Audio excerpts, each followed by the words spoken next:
Yesterday we solved some problems based upon friction. Let's solve some more problems, right? So let's see this one. A box of mass 2 kg is placed on a roof of a car. The box would remain stationary until the car attains a maximum acceleration. Coefficient of static friction between the box and the roof of the car is 0.2 and g equals to 10 meters per second square. The maximum acceleration of the car for the box to remain stationary is, tell me. See, the question is, a box of mass 2 kg is placed on the roof of a car. So let's take a car. This is suppose our car, and there is a box whose mass is 2 kg, right? M is equal to 2 kg. Then the box would remain stationary until the car attains a maximum acceleration. Coefficient of static friction between the box and the roof of car is 0.2. So there is coefficient of static friction mu s is equal to 0.2 and g is equal to 10 meters per second square. The maximum acceleration of the car for the box to remain stationary is, this is the question. So what should we do here? So this car, it is moving with some acceleration, right? So now if you think of this box, so box will also accelerate along with the car, okay, because box is kept on the car, right? So now you can think of it this way.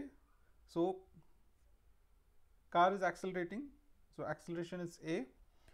Now if you think of an observer like this, so this is a driver, so he will see that there would be a virtual force or a pseudo force acting on this box, which will act in this direction, okay.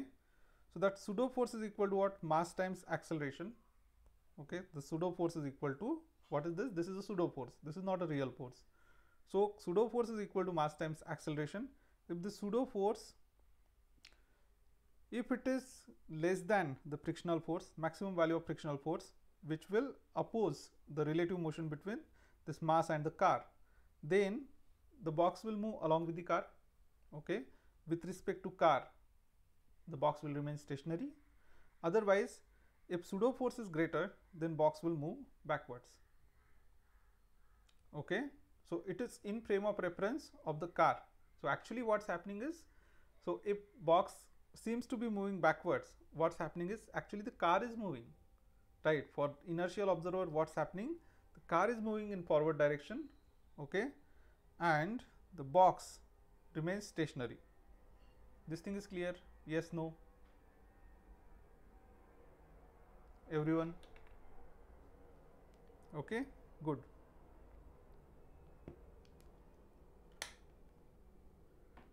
All right. So then then let's just apply this. So what do we need to do? So we need to check whether the frictional force is, maximum value of frictional force is greater than or equal to what? Mass times acceleration, okay. So I would say, yeah, mu s is equal to 0.2. So for the car, for the box to move along with the car,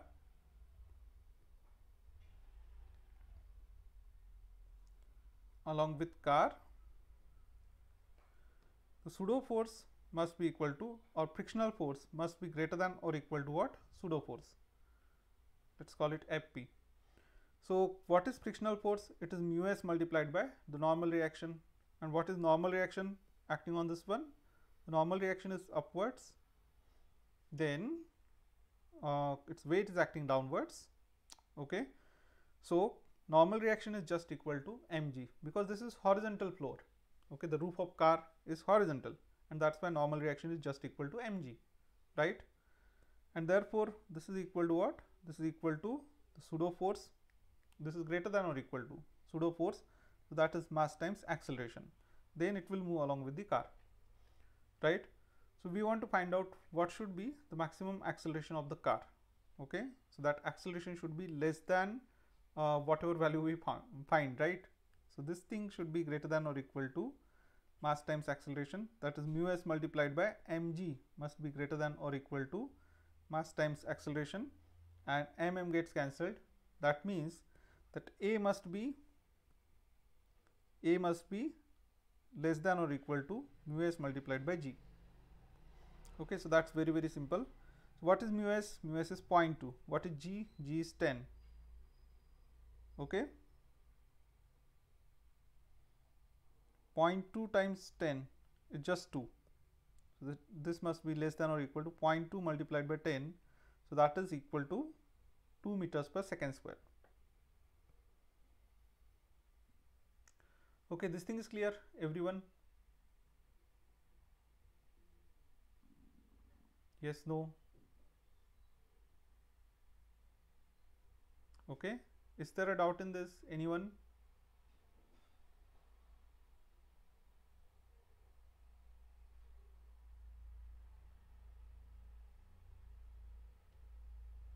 Okay, shall we move on to the next problem? Okay, good. So then let's see this one. A block of mass 2 kg is placed on the surface of a trolley of mass 20 kg, which is on a smooth surface. The coefficient of friction between the block and the surface of a trolley is 0.25. If the horizontal force of 2 Newton acts on the block, the acceleration of the system in meters per second square is. A block of mass 2 kg is placed on the surface of a trolley. Okay, so let's consider a trolley. This is a trolley.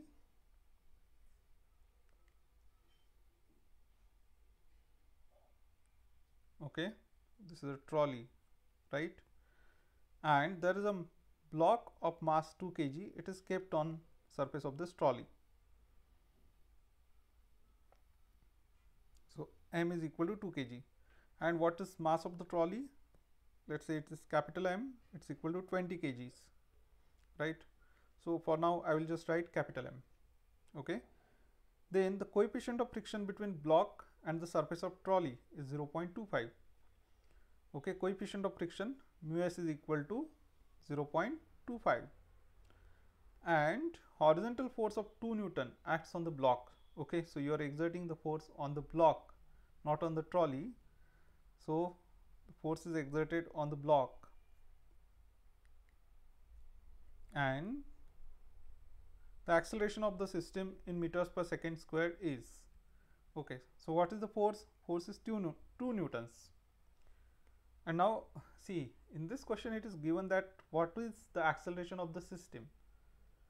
Okay, so you can just say mass of trolley and there is mass of this box, so you will just find out the total mass, right? What is the total mass? Total mass is equal to m plus m. Okay, let's call it m dash. It is equal to 22 kgs, right? And then this is 22 kgs, and what is the force? 2 newtons. So force is equal to 2 newtons. So force is mass times acceleration. What is m dash? It is the total mass of the system, and then force is equal to mass times acceleration. So acceleration is just force divided by mass. What is the force? It's 2 newtons divided by 22. So this will come out to be equal to what? 0.9 or something. 2 divided by 22.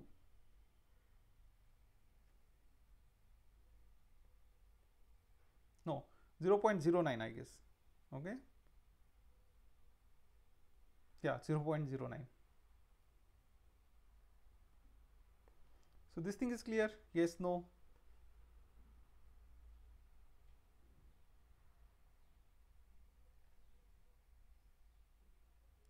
Okay, but now same question could be asked in different ways. So question can be like this. So let me just copy paste this question. Now the same question can be asked in this way.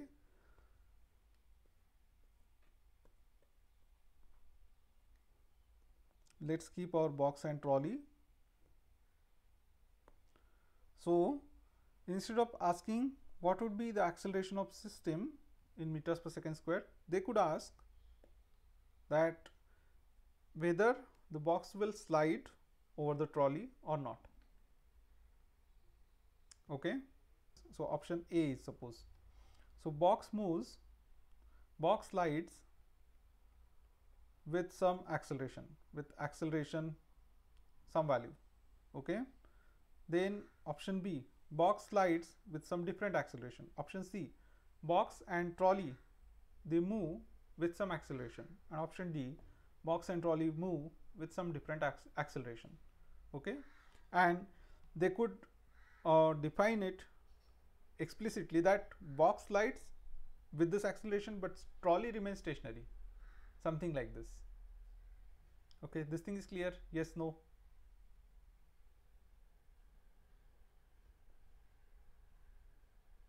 Okay, so now we need to check whether the box will only move or trolley will also move along with the box.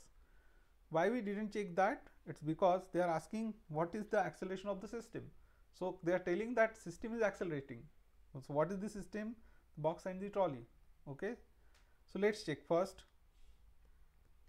Okay, so now see, the box is here, okay, and you are exerting a force of 2 Newton, right, in this direction. So there would be a frictional force acting in opposite direction, which will oppose the relative motion between the box and the trolley. Okay, so frictional force acts in the opposite direction. So let's say Fs. Okay, so this box would slide if the applied force is greater than what? The frictional force. Okay, so applied force is suppose F. Now frictional force, box won't slide, box will not slide if Fs max is greater than or equal to the applied force. So let's check what is Fs max. So maximum value of Fs, we know it is equal to mu multiplied by normal reaction. So again, this is a horizontal surface, so normal reaction is just equal to what? Mg. So that is equal to mu multiplied by mg. So put the values. So what is mu? Mu is 0.25. Then what is m? M is 2, g is 10. Okay, so this is 20 and this is 20. 0.25 means 1/4 of 20. So that is 20 by 4, right? So that is 5 newtons. So maximum frictional force is 5 newtons and the applied force is 2 newtons. So that means the box cannot slide, right? So there cannot be a relative motion between the box and the trolley. Okay, and now since there is no relative motion, then you will consider that box and trolley as one system, and this is the external force. Okay, so what is the external force? External force is 2 Newton. Then what would be acceleration of the system? So acceleration of the system is, take the combined mass, so that is equal to small m plus capital M. So 2 plus 20, 22. Okay, so force is equal to, this force is equal to mass times acceleration. Okay, which we did earlier. So this thing is clear? Yes, no? Right. Why we don't need to check is because they are asking what is the acceleration of the system. So the system is accelerating, it's implicit. Okay, still we can check, but if we are doing that, we are wasting our time, right? So this thing is clear.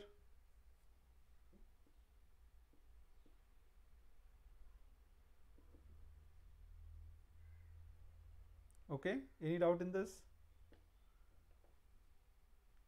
All right, good. So then let's see this one. What is the maximum value of force F? So this is force F acting like this, such that the block shown in the arrangement does not move. So this block doesn't move, means what should happen? So this is simple. This force is acting this way, right? Can you see that? It's very faint.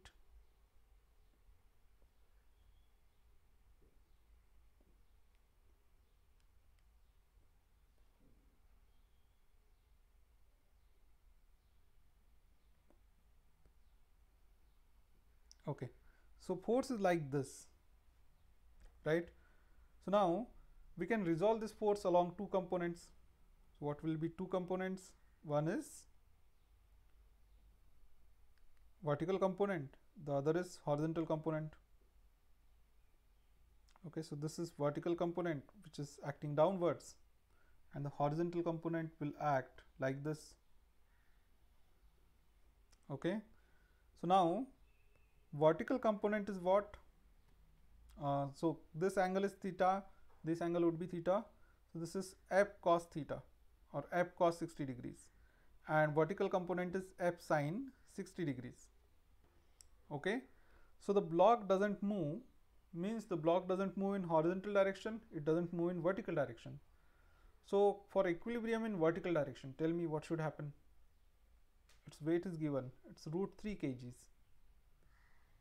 So if you draw free body diagram of the block, and for now I will just draw vertical forces. Okay, vertical forces.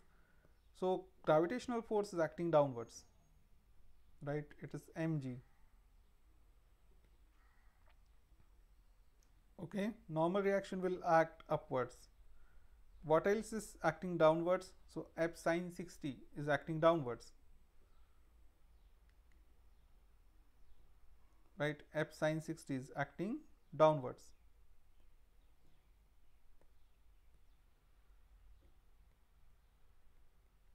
So what must be the normal reaction? So for equilibrium in vertical direction, or let's say y equilibrium,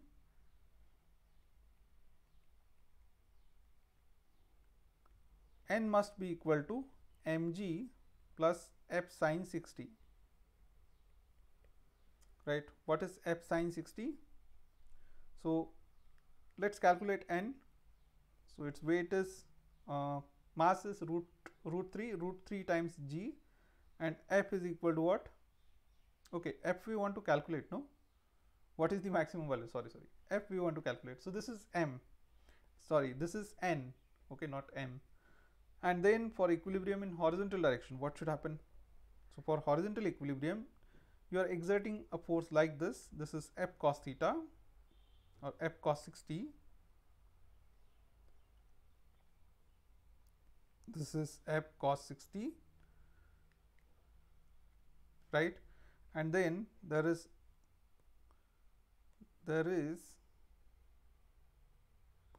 mu s multiplied by normal reaction acting in this direction. Okay, the frictional force. So for horizontal equilibrium, for x equilibrium, what can you say? That mu s multiplied by normal reaction is equal to f cos 60, right? So mu is given here 1 divided by 2 root 3, 1 upon 2 root 3 times n is equal to f cos 60. So f cos of 60 is sine 60 is root 3 by 2. This is 1 by 2. This 2 will get cancelled. Move this root 3 on this side.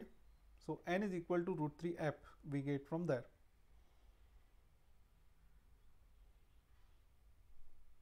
Right. So we get n is equal to root 3 f. Okay, n is equal to root 3 f. And then we can substitute that in the first equation here. So root 3 f is equal to mg plus f sine 60, right? So from equation 1, let's call this equation 1. So from 1 I can say root 3 f is equal to mg plus f sine 60. Okay, so what is root 3 f? It's equal to mg plus sine 60 is root 3 by 2. root 3 by 2 times f. So move this thing on other side. So we get root 3 by 2 f, because root 3 minus root 3 by 2 is root 3 by 2 only. Root 3 by 2 f is equal to mg, and then you can put the value of m. What's m? It's root 3 only. So that is equal to root 3 times 10. So that is root 3 by 2 f. So root 3 gets cancelled out, and take 2 on other side. So you get f is equal to 20 newtons. So f is equal to 20 newtons is the answer. Okay, this one is clear.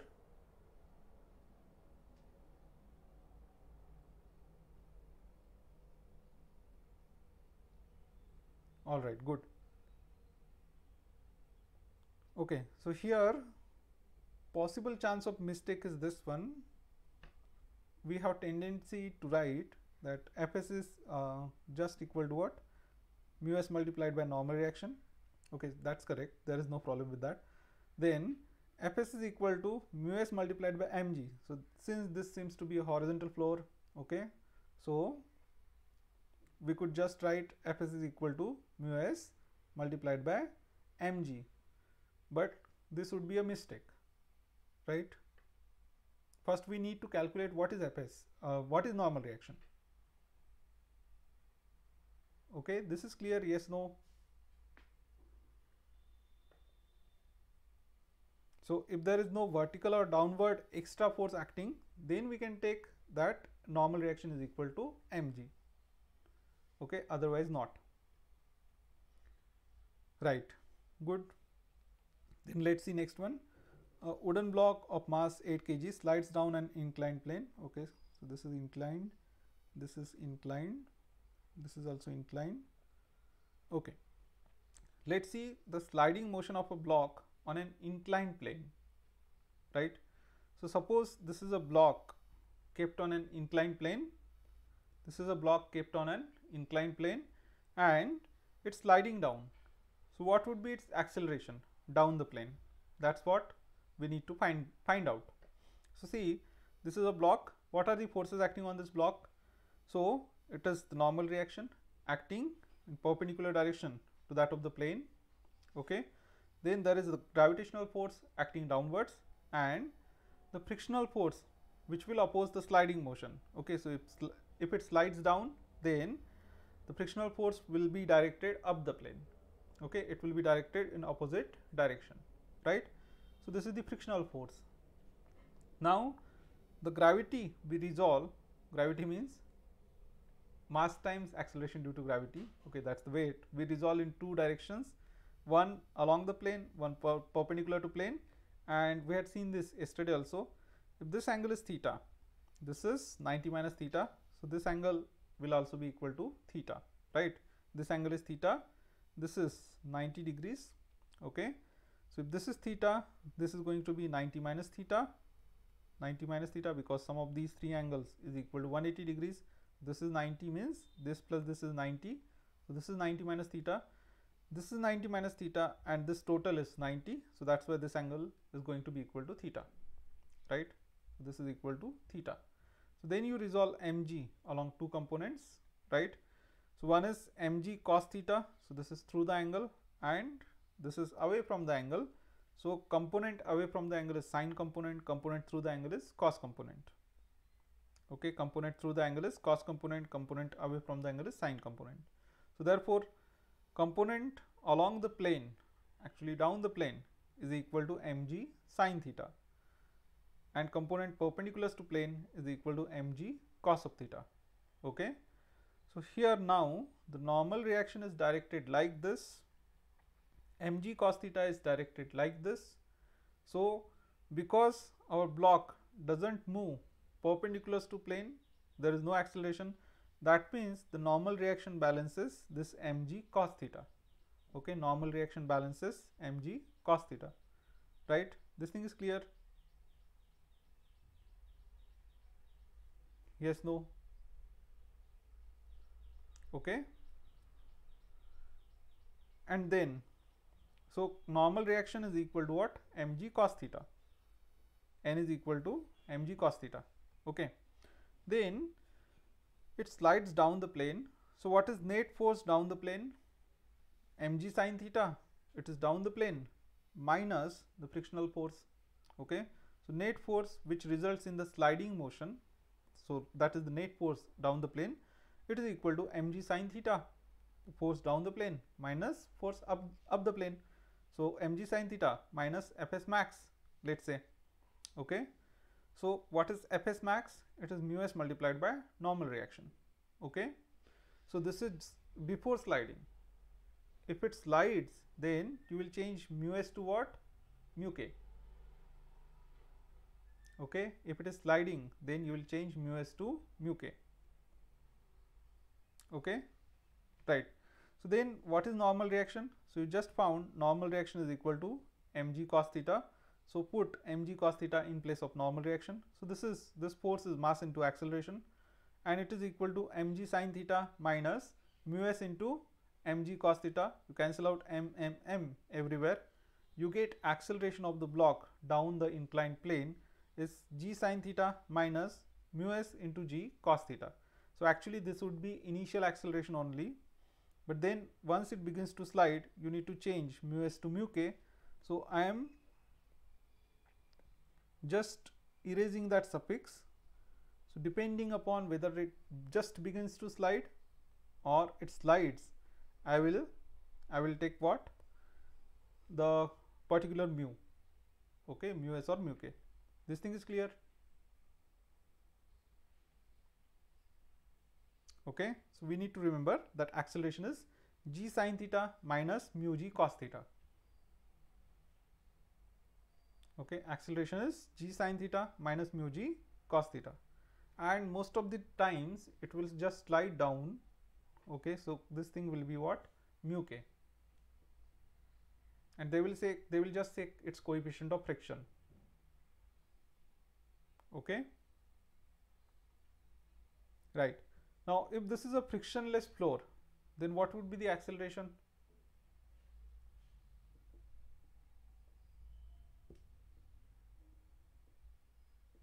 If this is a frictionless floor, then what would be the acceleration?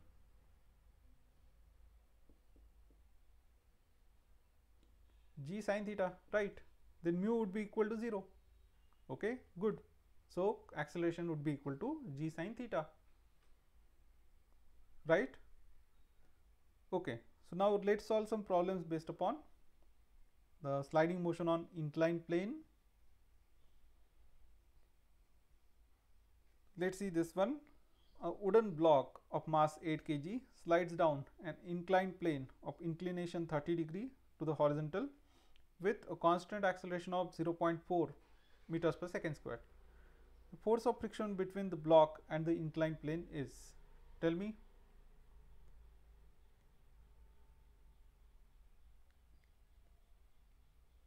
Okay, so block slides down on this inclined plane,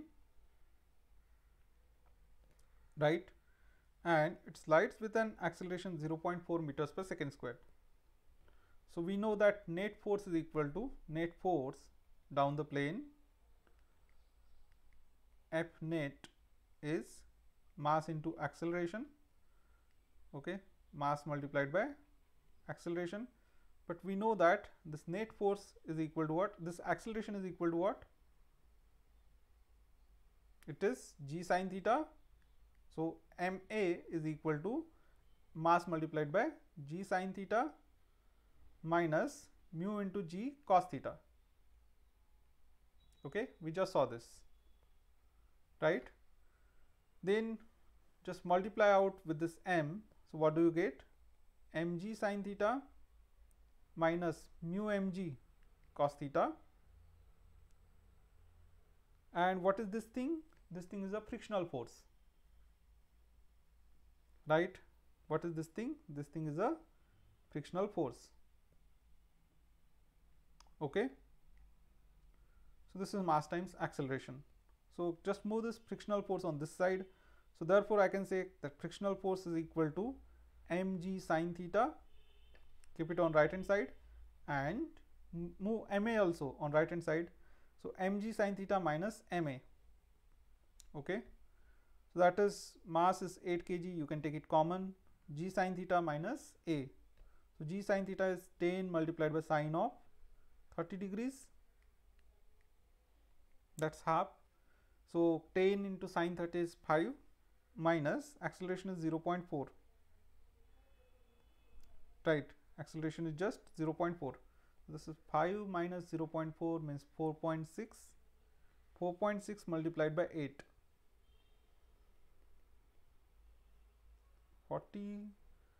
36.8. Okay, check that, tell me. Okay, is this correct?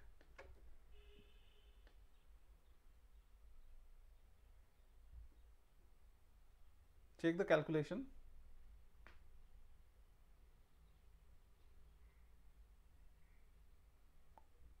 All right. So is the method understood? So for an sliding motion on an inclined plane, we'll just remember this, that the acceleration would be equal to g sine theta minus mu g cos theta. Okay, right? And if mu is equal to 0 means if it is a smooth plane, then the acceleration is just g sine theta. Okay, very simple. Let's see next one. A body of mass 100 gram is sliding from an inclined plane. Inclination is 30 degrees. What is the frictional force if mu is equal to 0.7? So this is just similar to the last question. Okay, just mu is changed, mass is changed, right? So let's take the frictional force, we'll calculate in this way only.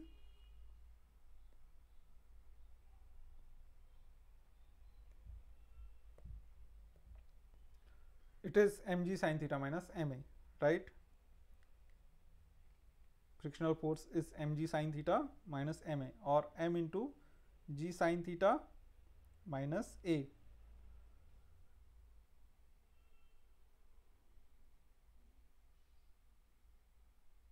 Oh, actually they have not given acceleration, no? Sorry, this one is simpler than that.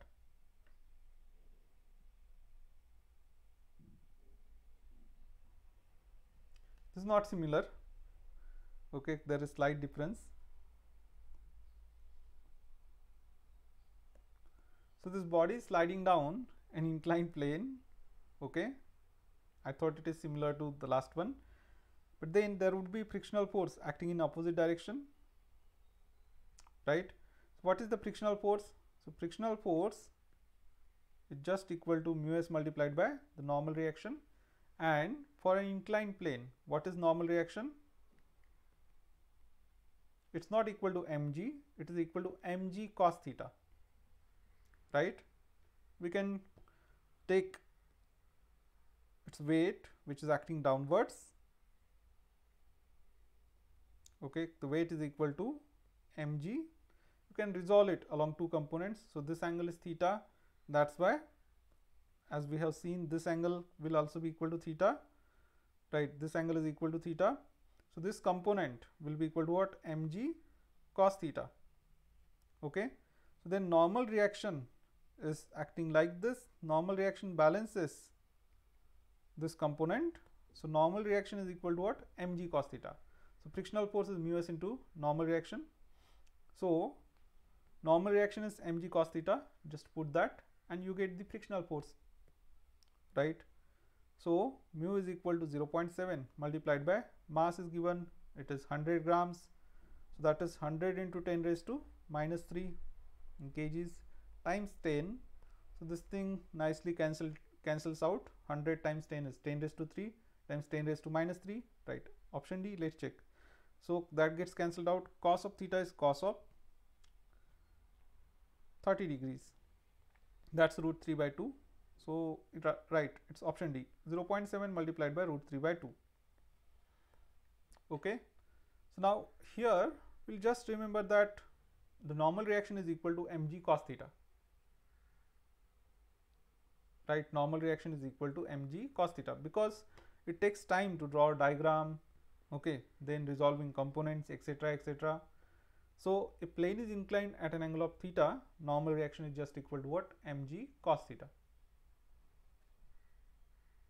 Okay, so there are just these two things to be remembered. Normal reaction is mg cos theta, and the second thing comes from there only, that what the acceleration down the plane is equal to what, g sin theta minus mu g cos theta. Okay, all right, let's see next one. A smooth inclined plane is inclined at an angle of theta. So this is a inclined plane, an inclined plane inclined at an angle of theta. With the horizontal, a body starts from rest and slides down the inclined surface. Then the time taken by the body to reach the bottom is. Okay, so body slides down the inclined plane, and this is a smooth plane, so there is no mu. Okay, no mu involved. So what is the time taken to reach the bottom? This is the question. Okay, so we can just use s is equal to ut plus half at square, right? So what will be s when it slides down the inclined plane? S is equal to this length. Okay, L. How much is u? Smooth inclined plane, body starts from rest, so u is equal to 0. How much is a? So we know that on an inclined plane acceleration is g sin theta. Okay, if it is smooth plane, so it is half of g sin theta multiplied by t square, right?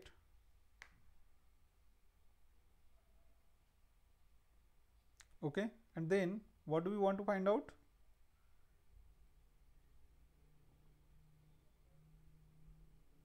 We want to find out the time taken.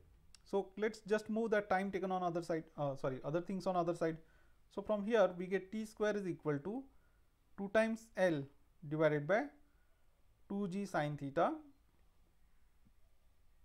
No, not 2g, g sin theta, and that's equal to, so you have 2 times L divided by g sin theta. This is t square, so t is just equal to square root of that. Okay, 2 times L divided by g sin theta. Okay, but there is no option like that. That means we need to convert L in terms of h. So how can you do that? So you can just write the relation between them. So here sin theta is equal to h upon L. Okay, or L is equal to, you can say, h sin theta. Just put that here, right? L is equal to, no, h is equal to L sin theta, the other way. Okay, h is equal to L sin theta, right? So just put that over here, but we want L, no? So move L on this side. Oh, what I am doing? L is equal to h divided by sin theta. Okay, so just put that here. L is equal to h divided by sin theta. So therefore we get t is equal to square root of 2 times of L is h divided by sin theta. So there will be sin theta times sin theta, means sin square theta in the denominator, and then you can take square root of that. Sin theta will come out in the denominator. So therefore t is equal to, what do you get? It's root 2 h divided by g 1 by sin theta. Okay, so this is the answer. It's option C, right? It is option C. This thing is clear.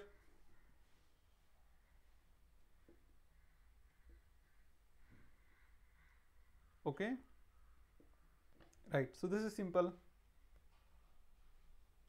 All right, let's see next one. A block of wood of 1 kg resting on an inclined plane of angle 30 degree just starts moving down. If the coefficient of friction is 0.2, the velocity in meters per second after 5 seconds is.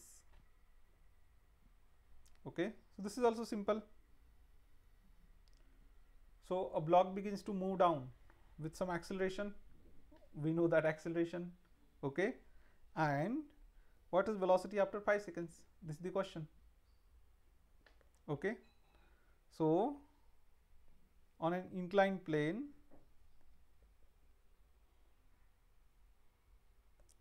the block begins to move down. This angle is theta. So we know that acceleration is equal to g sine theta minus mu g cos theta. Okay, let's calculate it. So g you can take common, g can be taken common, sine theta minus mu cos theta. Okay, so that is 10 multiplied by sine of 30 minus what is mu? Mu is 0.2, 0.2 multiplied by cos 30. So that is 10 times of sine 30 is half minus 0.2 multiplied by cos 30 is root 3 by 2. So that 2 and 0.2 it gets cancelled out. You have 10 in the denominator. Then this is 1.71. 1.71 divided by 10 is 0.17.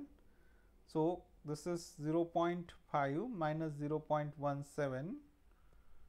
Okay, or you can multiply everything by this 10. So 10 times that is 5 minus 1.7. So it's 3.3, right? 3.3.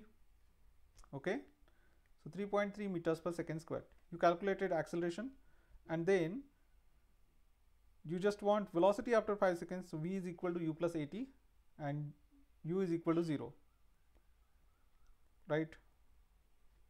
Because it starts from rest. So acceleration is 3.3 multiplied by, you have 5, time is 5. So that is 5 times 3 is 15, 15. Okay, so 16.5. So nearly equal to 16.5 meters per second square. Sorry, meters per second. This is the answer, right?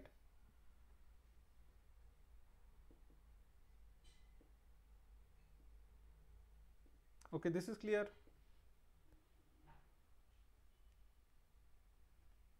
Right, good. So if we know this formula, then motion on an inclined plane is simple. Let's see next one. A smooth block is released at rest on 45 degrees on a 45-degree incline and then slides a distance d. Time taken to slide is n times as much to slide on a rough incline. Okay, so time taken to slide on a smooth incline is n times as much to slide on a rough incline. Okay, than on a smooth incline. Oh, what is written here? Time taken to slide is n times as much to slide on rough incline than smooth incline. That means time taken on rough incline is n times more. The coefficient of friction is, okay, coefficient of friction is. So what should we do? So again, the block slides down on an inclined plane. So once you take a smooth incline and once you take rough incline. Okay, so what is same in the two things? Which thing is same?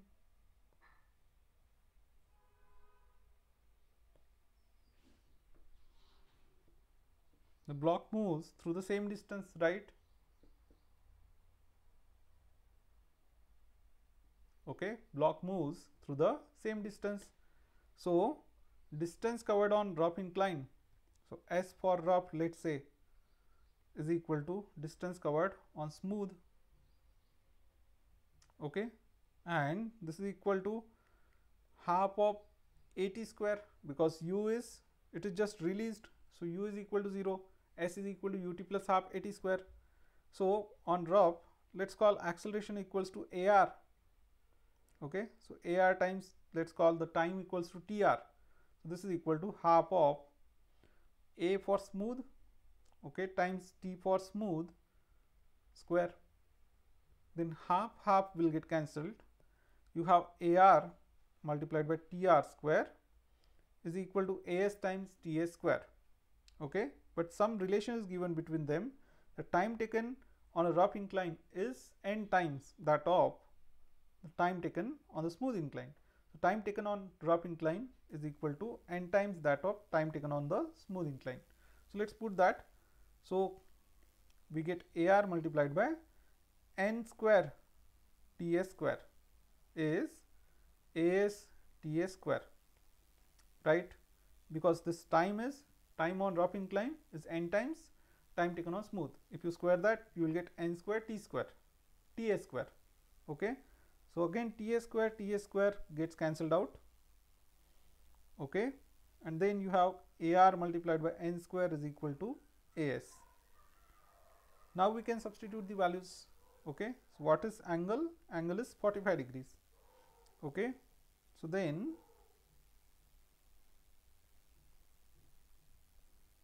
let's substitute the values. So what do we get? So ar multiplied by n square is equal to as. So what is acceleration on a rough incline? So we know that it's g sine theta minus mu g cos theta, okay, times n square. It's equal to acceleration on smooth incline is g sine theta, right? So then because this angle is 45 degrees, sine theta is equal to cos theta. So we can just cancel out g sine theta, g cos theta, g sine theta, right?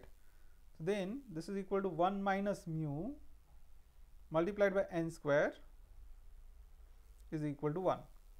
Okay, or you can move that n square on other side. 1 minus mu is equal to 1 by n square, and therefore mu is equal to, take that 1 by n square on this side.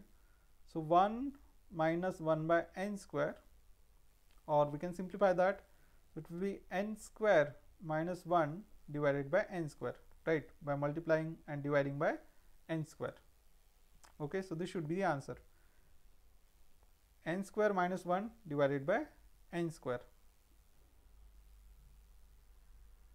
It's not like that, but we have this last term 1 minus 1 by n square. So it's option A or option C. Tell me which one. Is it option A or is it option C?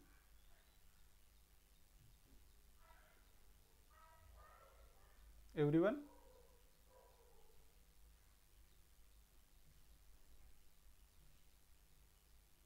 Option A, right? Because it is sliding down. So which coefficient will you take? Coefficient of kinetic friction. Okay, so it is option A, not option C, right? Good. Dynamics of circular motion. Okay, so suppose now we have a mass which is tied to a string. You can consider a stone tied to a string, and it is whirled in a horizontal circle. So till now we know that there would be some acceleration acting on that mass, whatever is the mass, right? So we studied that there is some acceleration, but we didn't study what's the cause of that acceleration. Okay, so because we saw circular motion, kinematics of circular motion only. So what would be the cause over here? A stone is tied to a string and it is whirled in a horizontal circle.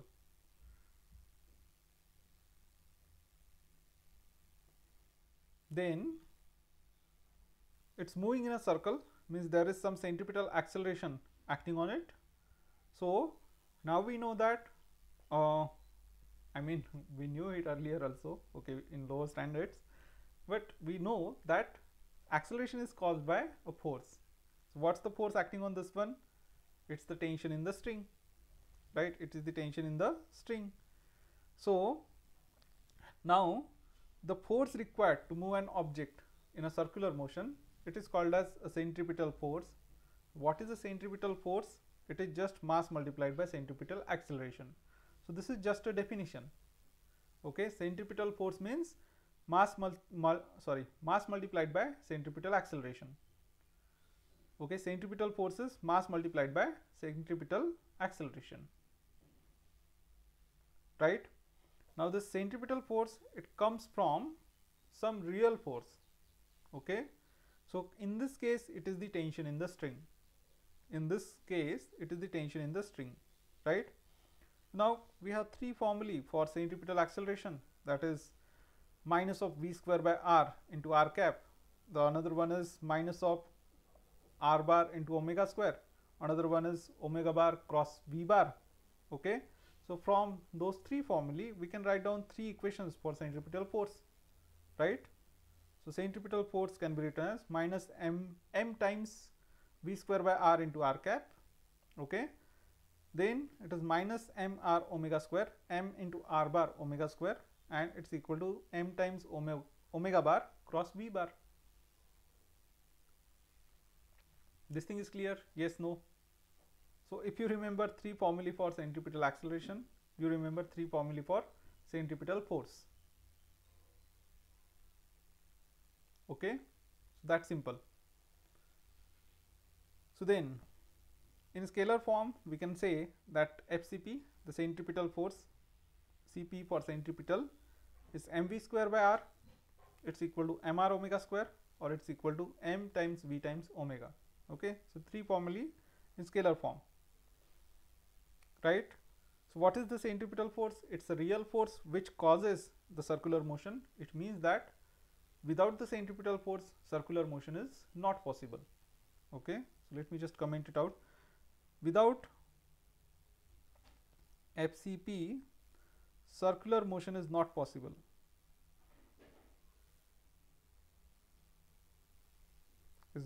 Circular motion is not possible. Okay, so you need centripetal force for any kind of circular motion. So just to give some examples, suppose there is a moon which revolves around Earth. So because it is moving in circular motion, okay, approximately we can say moon revolves in a circular motion, so there must be some centripetal force between the moon and Earth. So now what force provides that centripetal force? So it's very clear that the gravitational force provides the centripetal force, right? So centripetal force is gravitational force here. Okay, for an electron revolving around nucleus, so we know that electron is negatively charged, nucleus is positively charged. So for an electron revolving around nucleus, so centripetal force is provided by what? The electrostatic force of attraction between the nucleus and electron. Okay, this thing is clear.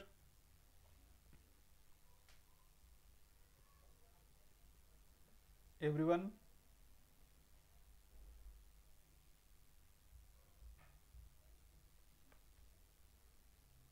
Okay, good.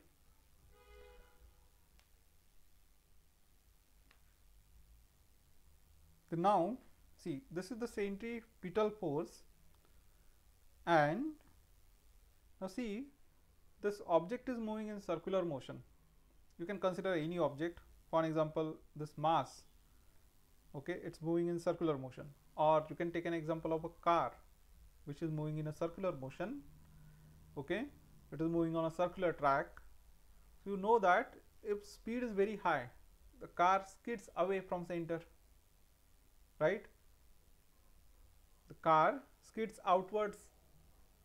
Yes, no? Okay, so how can you explain that? So to explain that, we take the help of pseudo force. So because car is accelerating, we can say that the person inside car or the car itself, it will experience a force, okay, so which is in opposite direction of acceleration. Okay, so car is accelerating towards the center, so that force will be directed opposite to that. Okay, so it is called as a centrifugal force. It is called as what? Centrifugal force, right? So what is centrifugal force? It is because car is in non-inertial frame of reference. Okay, so we remember that in non-inertial frame of reference, for any object or any observer in non-inertial frame of reference, there would be a force acting away from, acting in opposite direction of the acceleration. So if acceleration is towards the center, the force will act away from the center. Okay, in non-inertial frame of reference. So you call that as a pseudo force. Okay, so because this is in circular motion and it's away from center, you name it, there is a specific name for that. It is called a centrifugal force. It is called as what? Centrifugal force. So centrifugal force is a pseudo force, centripetal is a real force, and we know what is the magnitude of that pseudo force. It is just equal to mass multiplied by this acceleration. Okay, but the direction is opposite. Okay, the direction is opposite to the acceleration. So centrifugal force is just minus of centripetal force. Okay, centrifugal force is just equal to minus of centripetal force. So these three will be the formulae. Okay, just replace this thing,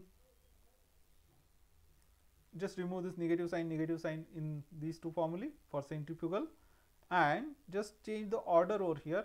So it will be m v bar cross omega bar in centrifugal. Okay, this thing is clear? Yes, no?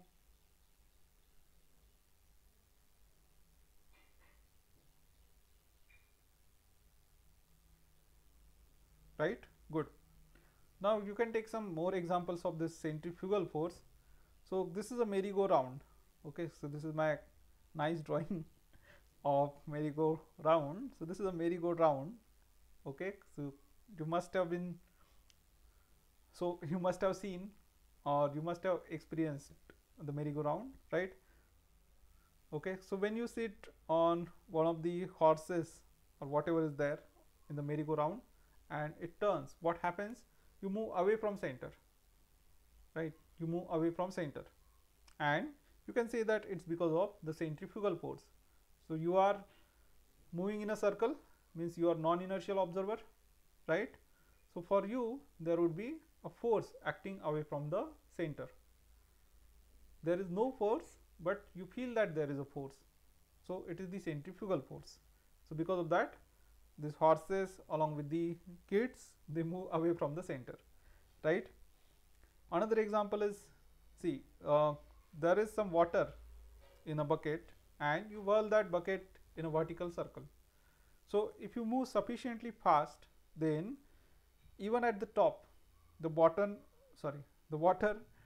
doesn't spill out.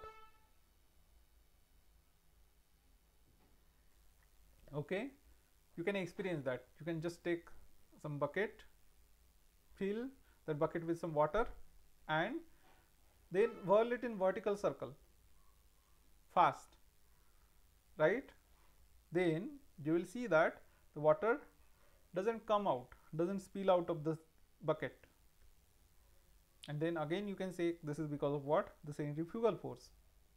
Because the bucket and the water, it's moving in a circle, you can say that there is a centrifugal force acting away from the center. So at the top, the centrifugal force will be acting upwards, and therefore the water doesn't fall down. That centrifugal force balances the weight.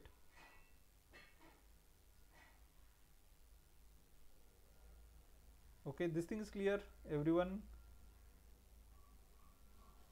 All right, but this centrifugal force or the pseudo force, it is just for the sake of explanation, and there is no real origin to that.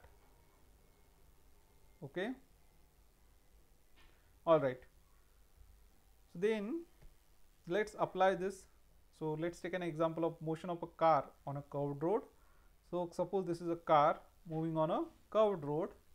So now the tendency of car would be to skid away from the center, right? Tendency of the car is to skid away from the center.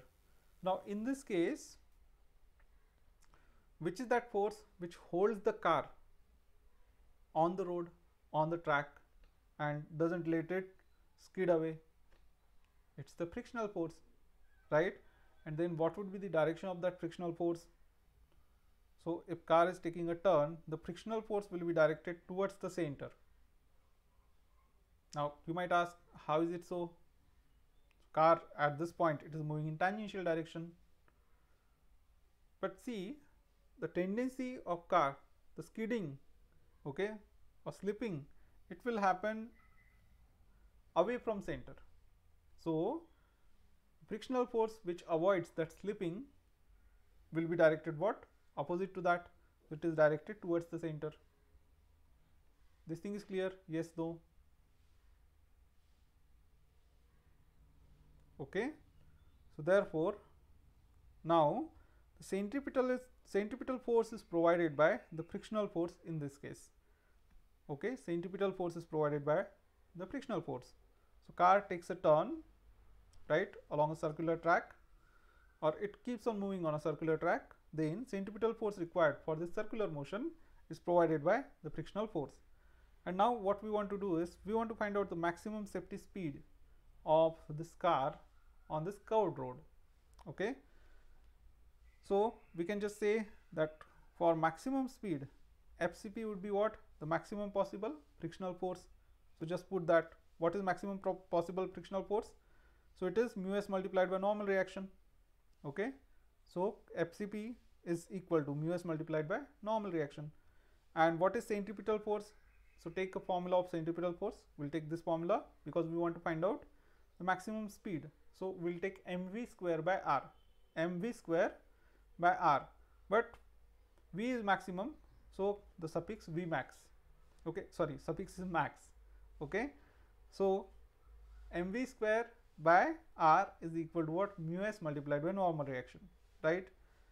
So then, because this is a horizontal road, right, this is a horizontal road and the car is not flying upwards or downwards. Okay, car is not flying upwards or it's not moving inside the earth, so there is vertical equilibrium too. Okay, there is a vertical equilibrium. That means the normal reaction and weight, it will be balanced, right? So normal reaction is just equal to mg. Okay, normal reaction is just equal to what? Mg. So just put that normal reaction is equal to mg, and then this m and m gets cancelled out. So you have v square by r, actually v max square by r is equal to mu s times g. Take that r on other side and you get v max is equal to square root of mu s into rg. So mu s is the coefficient of static friction. Why static? Again, don't say that car is moving. Car is moving, car is not skidding. Okay, car is not slipping, right? So there is no relative motion between the tires of car and the road surface. So that's why this will be static friction. So mu s is coefficient of static friction, r is the radius of curvature, and g is the acceleration due to gravity. Okay, so is this formula clear, everyone?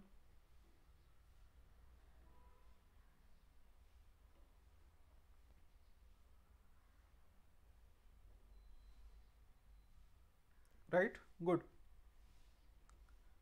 Okay, after that you see, we cannot rely on this formula to provide for the maximum safety speed, at least not everywhere. The reason behind that is you cannot rely on the coefficient of static friction. Okay, so one thing, acceleration due to gravity in this formula is a constant r. So once you make a road, its radius of curvature is a constant, right? Okay, you cannot change the radius of curvature. That means you cannot take a longer turn just to change the maximum safety speed, right? So you cannot change r, you cannot change g. What can be changed? Mu s can be changed, right? So now if you want to increase the maximum safety speed, what will you need to do? What do you need to do? You will need to increase mu s. Okay, but is that fine? It's not fine. The reason is what? If you increase mu s, that means you increase the friction. When you increase friction, so suppose there is a smooth road, okay, and on a smooth road, perfectly smooth road, the tires of a car or a bike, they last for 5 years. Okay, and now suppose you add some friction, what will happen?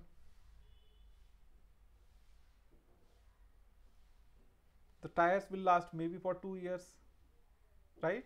Because friction will cause wear and tear of tires. Okay, friction will damage the tires, so that is not, this is not desirable. This thing is clear? Yes, no? Okay, so you cannot increase mu s. Now then, whatever mu s is there, whatever static friction is there, it also may not remain constant. Okay, reason behind that is, so in rainy season there might be some water spilled everywhere on the road surface. So if there is water everywhere, that means the coefficient of friction will decrease, friction will decrease. And therefore on wet surface, you see that when you take a turn on a wet surface, you see lots of bikes etc skid away, right? Okay, so if this is flat surface, or if this is a flat road, I mean if this is a road in a town, it is still okay. In hilly region you cannot have flat roads like this.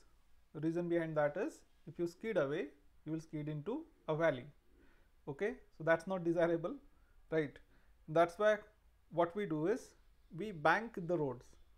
Okay, so bank the road means what we do is we make an incline. Okay, the outer side of the road is raised with respect to the inner side with some angle, through some angle, right? And this thing is known as banking of roads. So now can you see this diagram? Is the diagram clear? This is a banked road. Banked road means the outer side of the road is raised, okay, with respect to the inner side through some angle. Angle is theta. So this is a road surface. Okay, this is a road. One side is raised, okay, with respect to the other side, and this is a curved road. This is a circular track, right? So this thing is known as banking of roads. This thing is clear? Yes, no? Okay, and now we'll see that by doing banking of roads, we can have a maximum safety speed which is independent of the friction. Okay, so just tell me whether the diagram, can you see the diagram clearly, or yes, no, everyone? Okay, suppose this is my vehicle, any vehicle, my car, my truck, etc., and I am driving it on this curved road, right? So now you see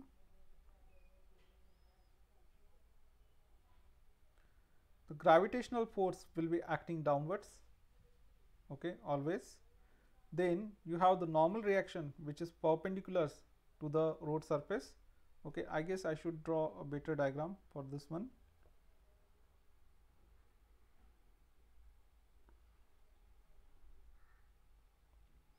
Okay, so see, I just want to make sure that it's clear to everyone.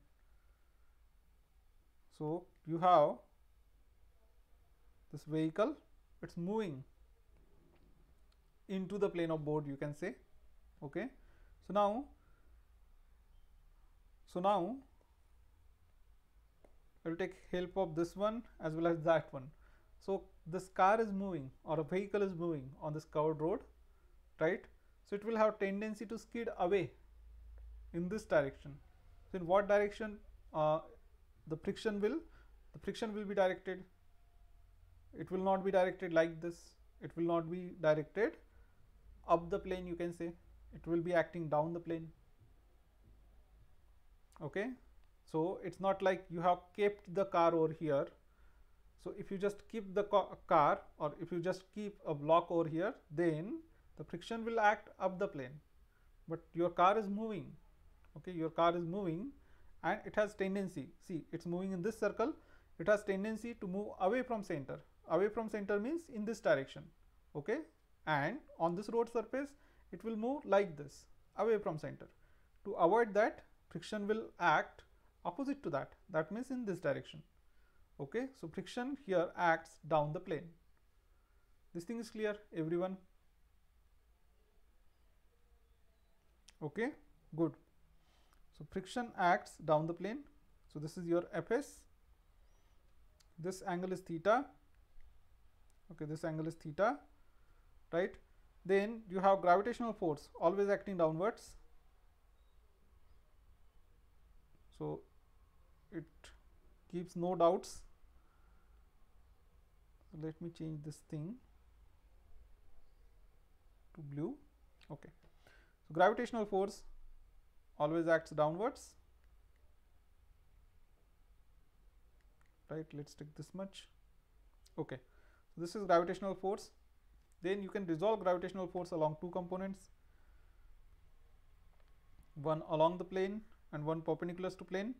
So this angle is also equal to theta, right? Because this is theta, so this angle will be 90 minus theta. If this is 90 minus theta, that means this is theta.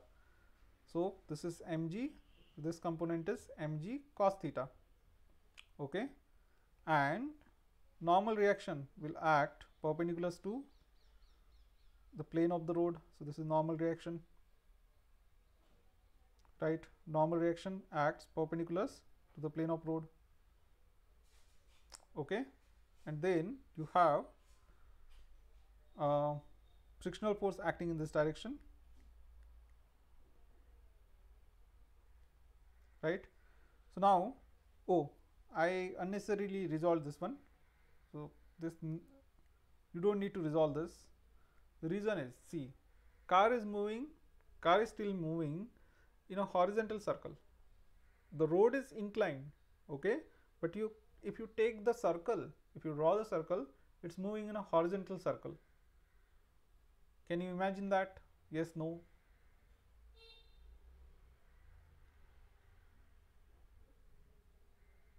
Okay, road is inclined, but the circle is not inclined. So your road will be like this.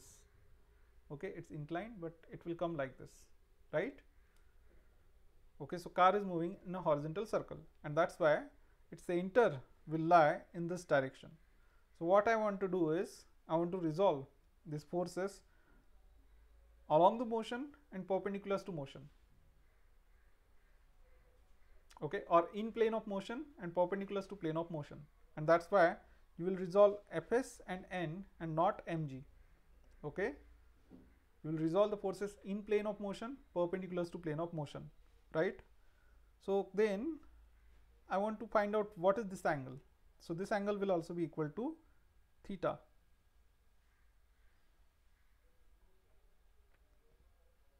Okay, and then I will resolve N and Fs along two components. So see, this component will be N cos theta, this would be N sin theta, and you have this Fs cos theta,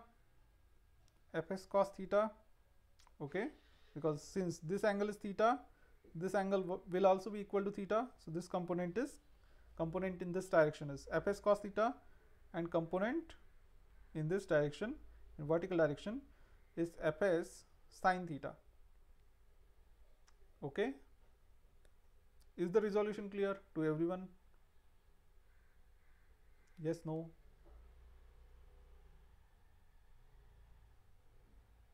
Right. Okay, good. So then see, now your car doesn't move in vertical direction, so that's why this N cos theta and these two forces must be balanced out.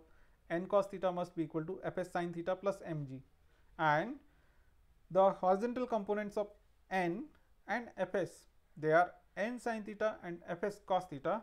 They provide for the centripetal force, right? So therefore what you can say is, for the equilibrium in the vertical plane, okay, because the car doesn't fly in vertical plane, so net upward force must be equal to net downward force, and that's why N cos theta must be equal to net downward force, that is Fs sin theta plus mg, right?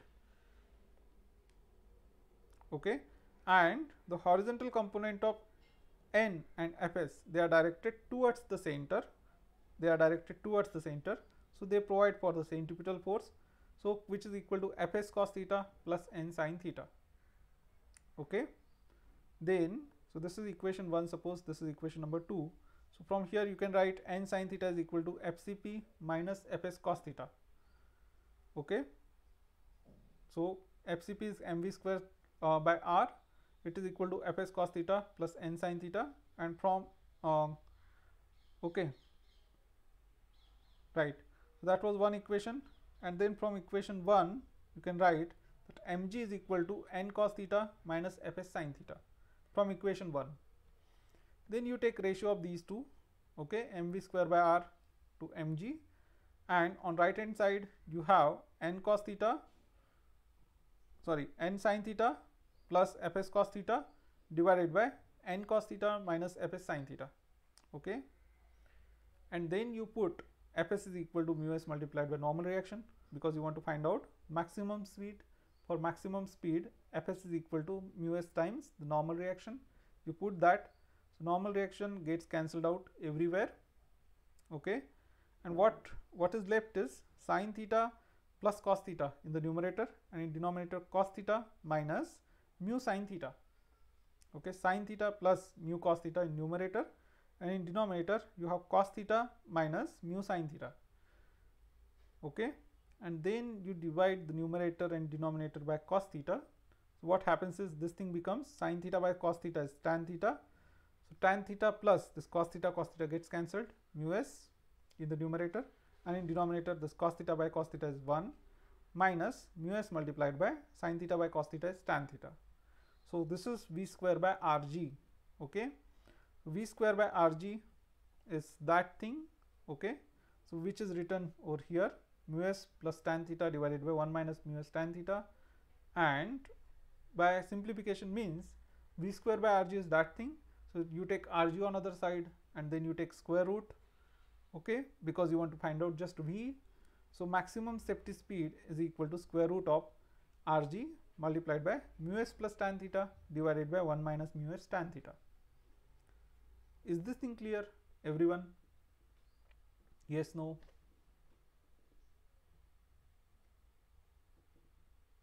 Okay, so I have explained the resolution. See, nobody will ask you this derivation, but I have explained the resolution because we need to understand in what direction we need to resolve the forces, okay.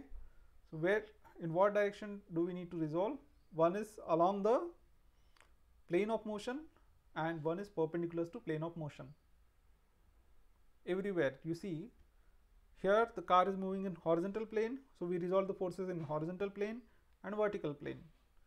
In the box sliding or a block sliding on an inclined plane, how did we resolve the forces? Along the plane and perpendicular to that. So along the motion or in plane of motion and perpendicular to plane of motion, okay. So we should always resolve the forces along the plane of motion and perpendicular to plane of motion, right? Resolution is one thing that we need to understand because it might be needed while solving problems, okay. That's why I have explained that. But then we need to remember this formula because it might be asked. So what is maximum safety speed on a curved banked road? It is square root of rg multiplied by mu s plus tan theta divided by 1 minus mu s tan theta. Okay, that's very simple, right? I don't know, but you need to remember this formula, square root of rg multiplied by mu s plus tan theta divided by 1 minus mu s tan theta. And now there is still mu s in this equation. So now here comes the crucial point, that even if you make mu s equal to 0, make mu s equal to 0 in numerator and denominator, what will happen? It is square root of, what remains is square root of rg multiplied by tan theta, okay. So even if mu s is 0, even if there is 0 friction between the road surface and the tires, still you can move with this minimum safety speed, and this is the speed that is written in the hilly region, okay. What's that? Square root of rg tan theta. That is the safety speed limit. This thing is clear? Yes, no?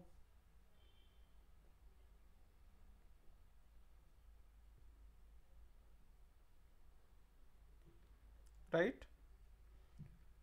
Okay, good. Then now let us solve some problems based upon this, means the circular motion. A ball of mass 0.25 kg attached to end of a string of length 1.96 meter is moving in horizontal circle, okay. The string will break if the tension is more than 25 Newton, okay. What is the maximum speed with which the ball can be moved? So let's see this one. So the ball is moving in a horizontal circle, right, and you have connected it to a string. So which thing provides for the centripetal force? Tell me. It's the tension in the string, right?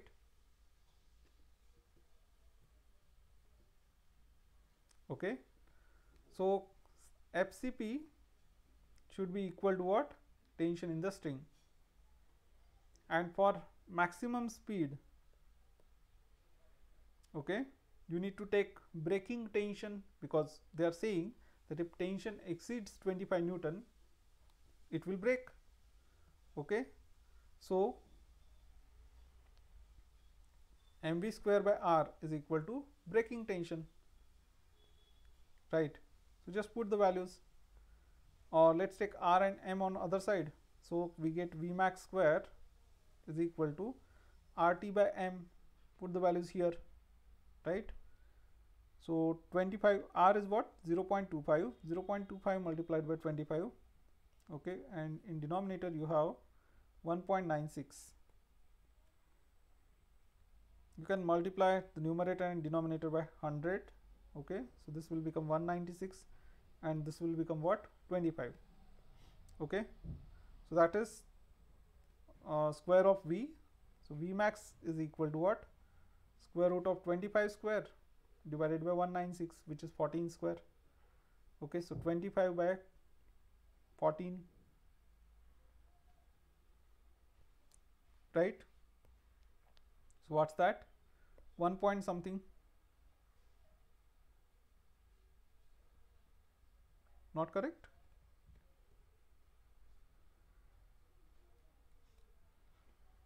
Check my algebra.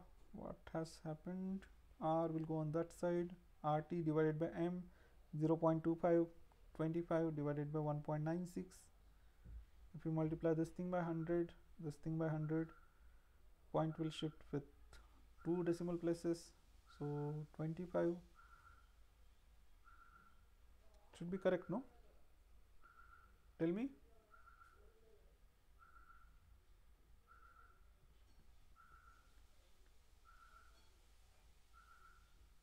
Sir, mass is 0.25. Divide 11. Oh, I took mass is 0.25. Oh, and length is, oh, I took the other way. Sorry. Mass is 0.25 and the length is 1.96. Oh, very silly mistake. Anyways, so 25 by 0.25 is 100. So 1.96 multiplied by 100 is 196. So V max square is 196. And therefore, how much is V max? V max is equal to square root of that. So that is 14 meters per second.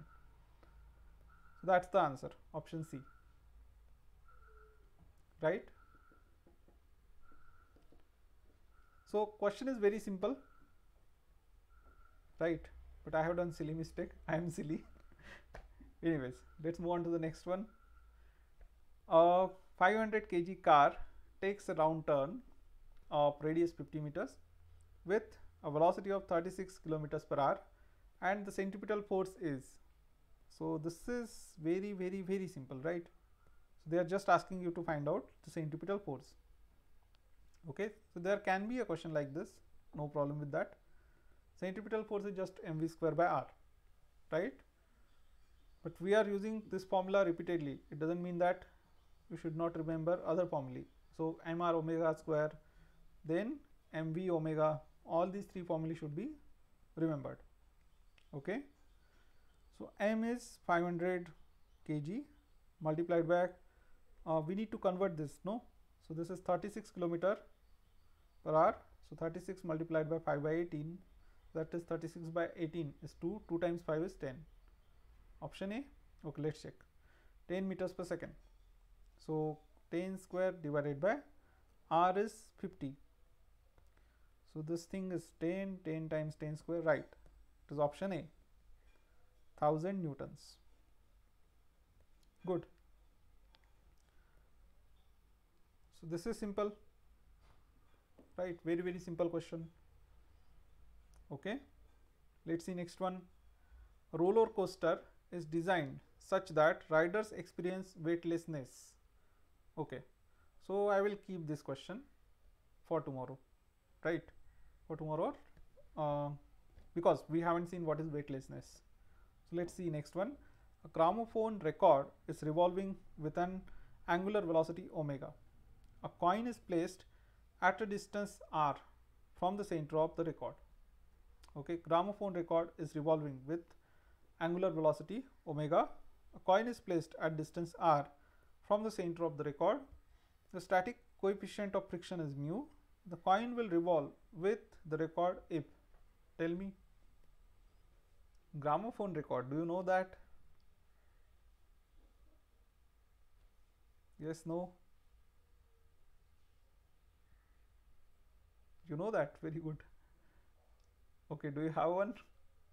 Okay, so in earlier, so in old movies you might have seen that to play the music they used to use disc like this, okay, and there used to be a speaker, okay, the speaker like this, and there would be one contact point which will be tapped on this thing. So this disc will revolve and one contact point will be there, okay. So they will put it by hand on this disc, okay, then they will turn on the disc and the tap will be put on the disc. So disc will rotate and the tap, it slides over the disc, okay. So tap doesn't slide, disc rotates, okay. So because of that the track is recorded on the disc, and track is recorded means music is recorded on the disc, and that is sensor, you can say, okay, which will sense it and it will play the music. You can just search it, or you might have seen it in the old movies, right?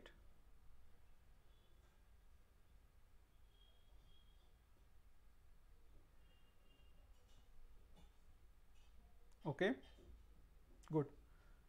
So I also never saw it personally. I mean, I saw it in a museum. Okay, I'm not. I also am also not that old. I had a Walkman. Okay, that's another story. Leave it. So let's move on to, let's see the question. So this is a gramophone record. So basically for us it's a disc, okay, and on this disc a coin is placed, okay, a coin is placed on top of this disc. So this is the coin. So now what will happen? So this record rotates, okay, and the coin will revolve with the record if, this is the question. So the coin will have tendency to skid away, but then there is frictional force which keeps in with the record, okay, which is acting towards the center. So frictional force provides for the centripetal force here for revolution of the coin, okay. So the frictional force must be greater than or equal to what? mv square by r, but there is omega in all of the options, so I will take mr omega square, right? Frictional force must be greater than or equal to mr omega square, option C. Okay, let's check. So what is Fs? It is mu s multiplied by normal reaction. So again this is a horizontal surface, so let's take normal reaction equals to mg. So that's equal to greater than or equal to mr omega square. Gets cancelled out, okay, and that r is there, move that omega square on other side. So r must be less than or equal to, okay, I'm writing r because it will come less than or equal to omega square, take it on other side. So you have mu s times g divided by omega square. So yeah, it's option C, okay. But then you check option C and option D, they are almost identical except for this thing. here you have less than or equal to, here you have greater than or equal to. Okay, right? So the frictional force must be greater than or equal to what? Mr omega square, the required centripetal force. Frictional force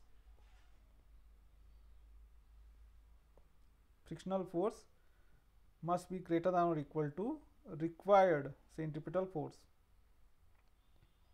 required FCP, I will say, centripetal force, right? Then only any object it will remain on track, otherwise it will skid away.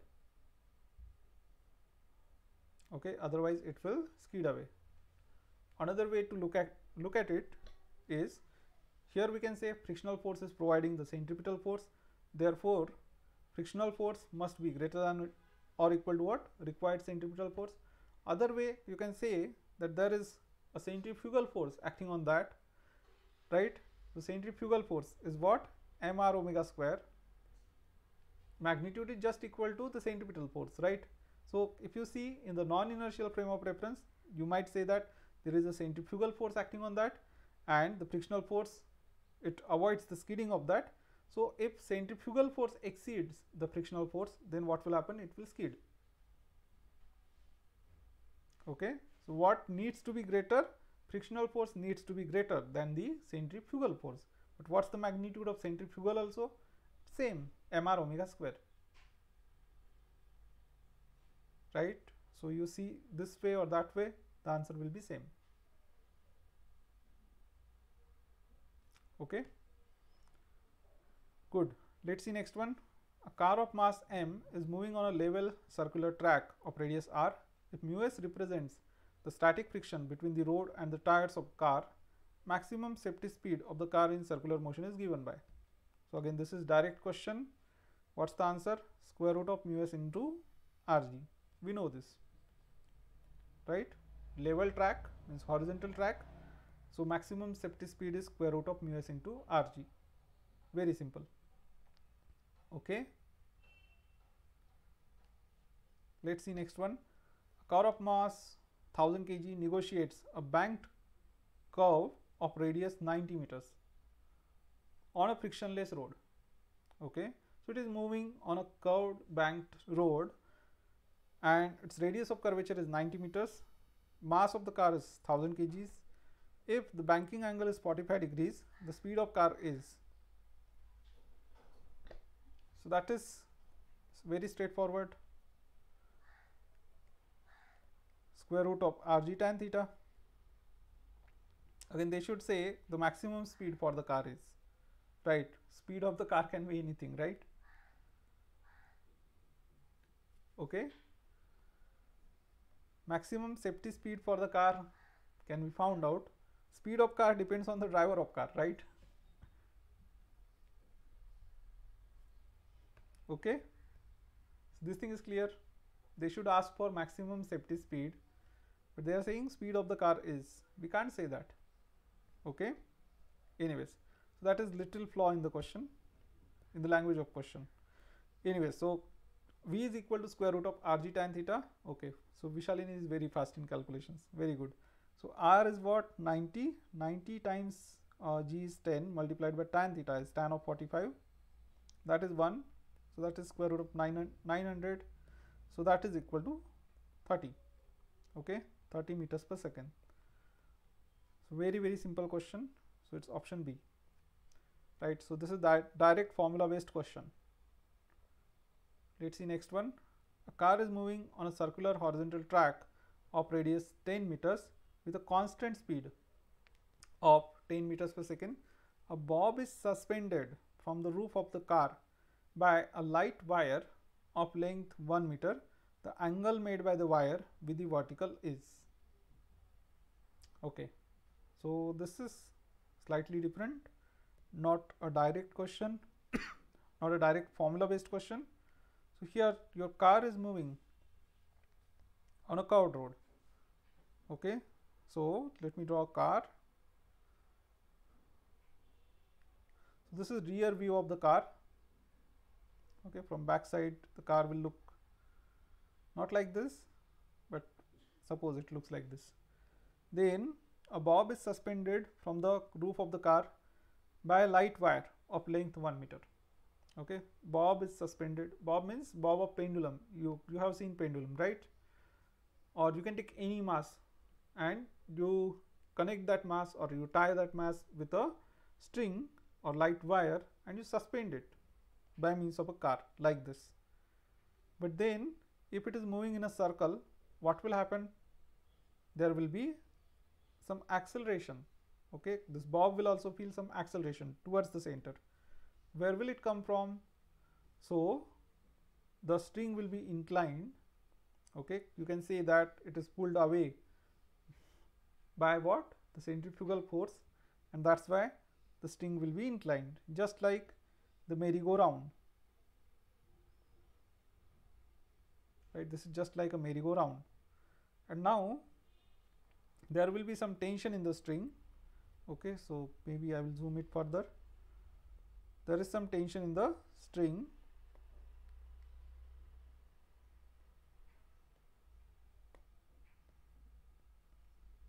Okay, there is some tension in the string which will be directed like this.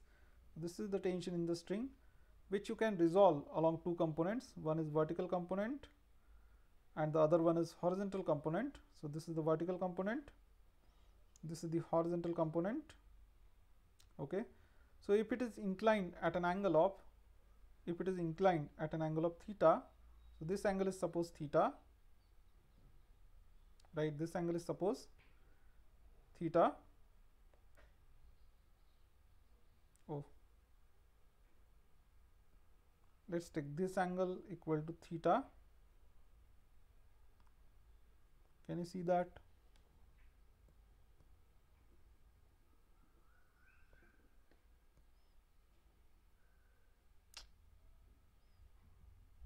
Okay, so I will just call this angle as theta, right? Oh, that scale was on, right? That angle is theta. So you can resolve these two components. So this is tension is T. So this component will be T cos theta, because if this angle is theta, then this angle is going to be equal to theta, and this will be T sin theta, right? This is T sin theta. Now tell me, what does the T cos theta do and what does T sin theta do?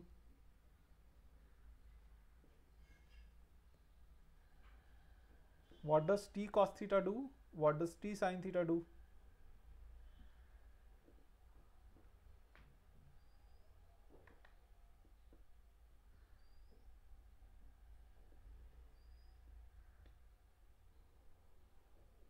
T cos theta is in vertical direction, so it will balance weight of the bob.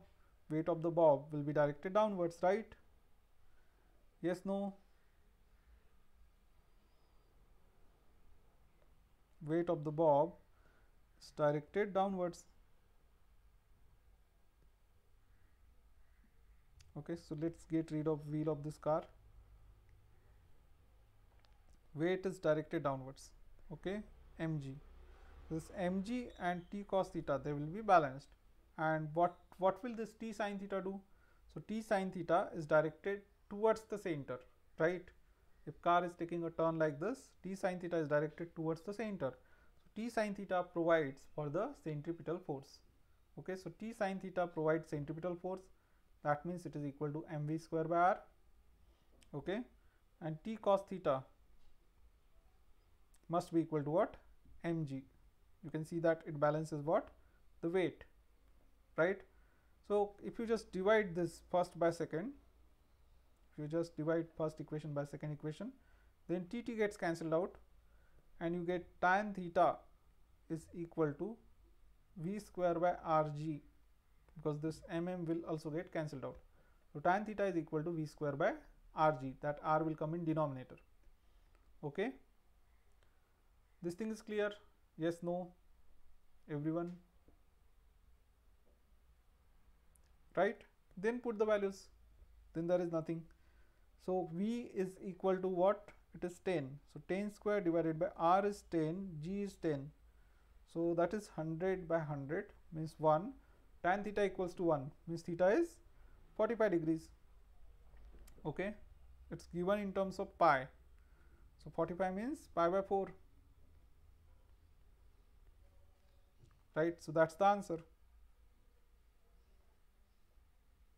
This thing is clear, everyone?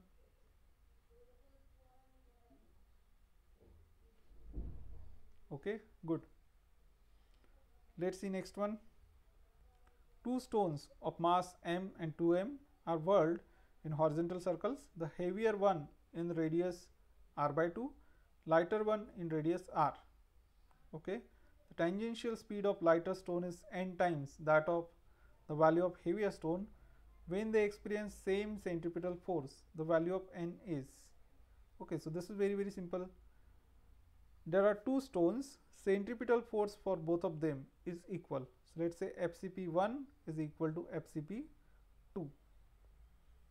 Okay, so you have m1 v1 square by r1, put suffix 1 everywhere, it's equal to m2 v2 square by r2 divided by r2.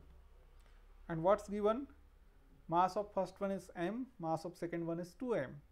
Okay, so mass of first one is m, mass of second one is 2m. So second one is m2, so you have m2 divided by m1 is equal to what? It is just equal to 2, right? Then the heavier one is revolving in radius r by 2, so r2 is equal to r1 by 2. Okay, so you can replace this thing with r1 by 2, so there will be 1 by 2. If you cancel out this one with this one, there will be 1 by 2 in the denominator. So take that 2 in the numerator, so you get v1 square is equal to what? 2 times 2 means 4 times v2 square. So what is given? The tangential speed of lighter one is n times that of the heavier one. So just take square root of this. So v1 is equal to n times v2 is given. Take square root of this. So you get v1 is equal to 2 times of v2, and that means n is equal to 2, right?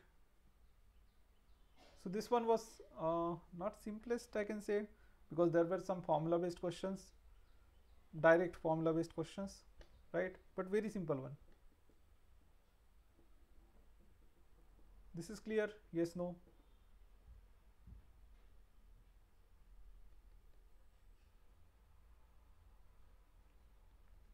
Okay, good. Let's see next one. A car is negotiating a curved road of radius r. The road is banked at an angle theta. See, they asked it in NEET 2016. The coefficient of friction between tires of a car and the road is mu s. The maximum safe velocity of this road is. Tell me. We just saw this formula, right? So square root of gr multiplied by mu s plus tan theta divided by 1 minus mu s tan theta. So it is option D, no? It's option D. Okay, because in other options there is g by r square, gr square. Okay, but only this one. Even if you just see g by r, I mean if you just see this part, still you don't need to see this part also, right? G by r square, gr square, and this is gr. So this is not possible, these three, right?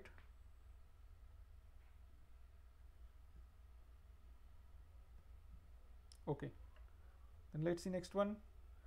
One end of a string of length L is connected to a particle of mass m, other end is connected to small peg on a smooth horizontal table. So there is a small peg, okay, which is inserted on a smooth horizontal table. So this is a peg, and if particle moves in a circle with speed v, net force on the particle directed towards center will be, T represents the tension in the string. Tell me, this is a peg, there is a particle which revolves in a circle. Okay, so particle which revolves in a circle like this, there is a small peg. So the string is connected to this small peg, and this is your particle or the object which has mass m. So T is the tension in the string. What would be, question is the net force on the particle directed towards the center. Everyone?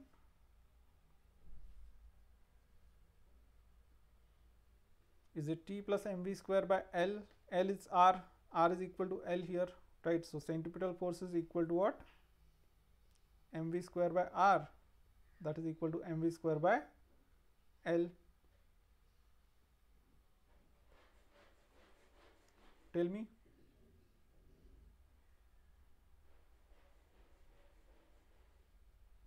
Option D. Yamini says it is option D. Okay, others?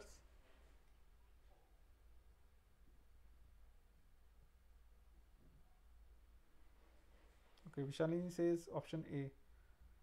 Alright. So see, Vishalini, centripetal force here it is provided by the tension in the string, right? How many forces do you see there? So there is tension in the string. Okay, that's one force. Then there is normal reaction, because it's resting on that table, okay, and it's moving on the table.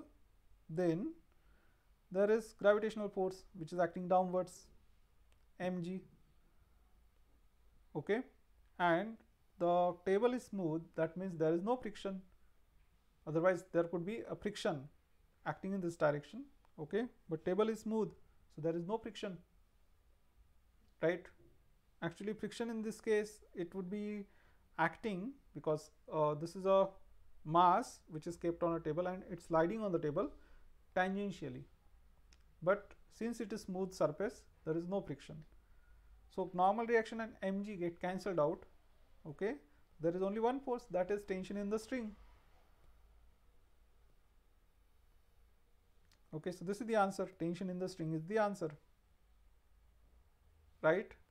And this tension provides for the centripetal force. Centripetal force in itself, okay, this formula mv square by R, this is not an extra force, okay, it comes from some real force. So in this case it comes from the tension, right? In case of moon revolving around earth, it comes from the gravitational force.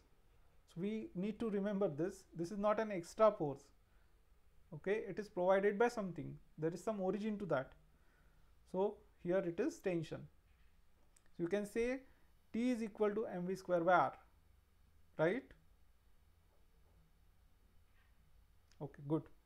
So force is just tension, because the other two, normal reaction and gravitational force, get cancelled out. Gravitational force means weight of that, what's that, mass, whatever it is, okay. All right, then let's see next one. A block of mass 10 kg is in contact against the inner wall of a hollow cylindrical drum of radius 1 meter. The coefficient of friction between the block and the inner wall of the cylinder is 0.1. The minimum angular velocity needed for cylinder to keep the block stationary when the cylinder is vertical and rotating about its axis will be, okay. A block of mass 10 kg is in contact against the inner wall of a hollow cylindrical drum. So there is a hollow cylindrical drum, okay, and there is a block which is in contact with the inner wall. So this is that block, right? Its mass is given, m is equal to 10 kg. Then radius is given, radius of this drum is r equals to 1 meters. The coefficient of friction between the block and the inner wall is 0.1, so mu is 0.1. The minimum angular velocity needed, okay, what minimum angular velocity do you need so that the cylinder remains stationary, okay, to keep the block stationary for the cylinder, the velocity for the cylinder to keep the block stationary when the cylinder is vertical and rotating about its axis, okay. So cylinder is vertical, it's rotating about its axis, right? So what minimum angular velocity do you need? So tell me, what should we do here?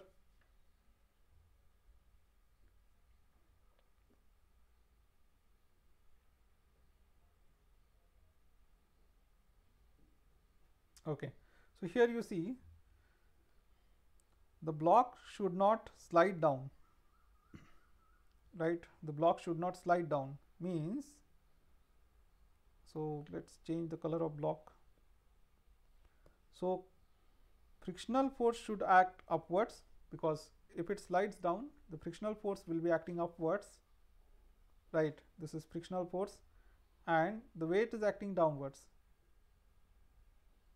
Weight is acting downwards. Okay, so weight is mg, right? So what is friction? Frictional force is mu s into normal reaction. So normal reaction in this case will be directed like this. Okay, normal reaction is directed like this. This is n. So mu s into normal reaction is equal to mg. But now here you see this normal reaction provides for the centripetal force, right? The normal reaction provides for the centripetal force. This thing is clear because it is directed along the radius towards the center. Okay.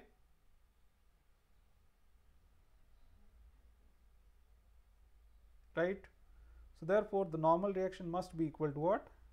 It is equal to, because we want angular speed, so we'll take mr omega square, and this thing should be greater than or equal to mg. Okay, so for now I am taking equal to.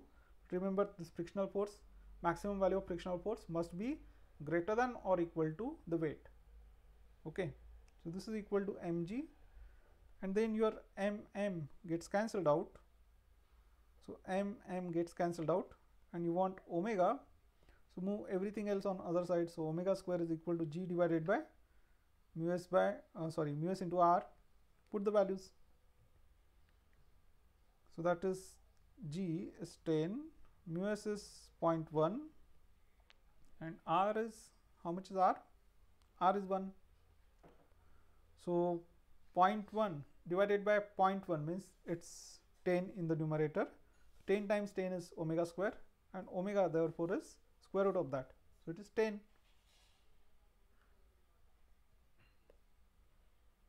Right, this is omega square.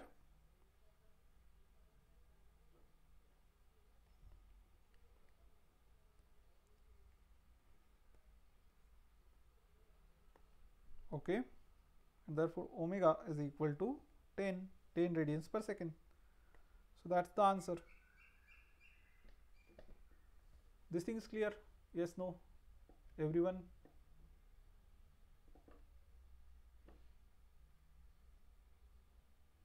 Right? Okay, so then next topic we'll see next time. Okay, so on this Sunday there will be test based upon topics up to this point.